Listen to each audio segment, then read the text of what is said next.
What are the benefits that you've personally noticed of biophilic design?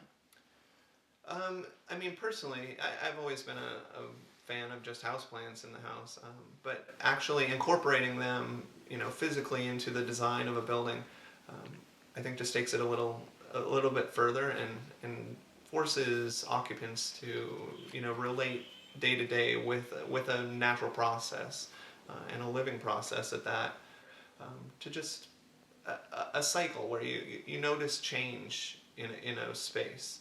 Whereas normally with your drywall, your wood surfaces, your concrete surfaces, they're very static. Mm-hmm.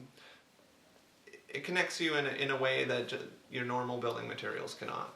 I think it gives you a more positive sense of the world around you. So for those of us that aren't familiar with it, what is the living building standard?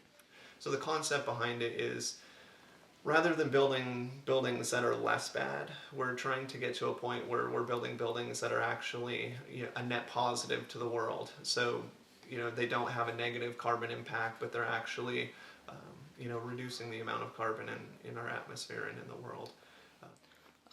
Thus far, what has been your favorite green project that you've worked on? Well, I mean, the Birch Case Study House is kind of my pet project, so I would have to say that that's probably my favorite.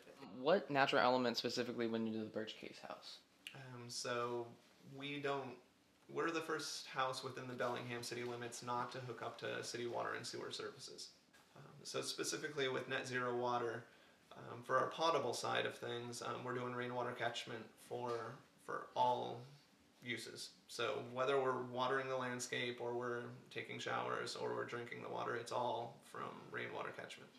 On the waste side of things, we use composting toilets.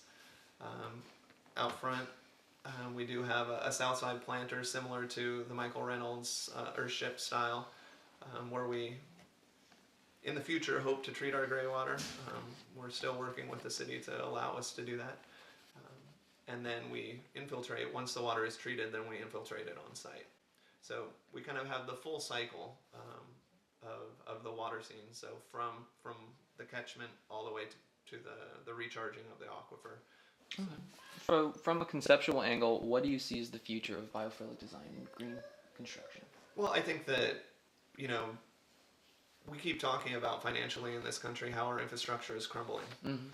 As we grow, as our population grows, decentralized systems are going to become the norm. They have to be. We can't upkeep this type of infrastructure, specifically when we're talking about water. The conveyance of water and waste for a city is about 30% of their electricity costs.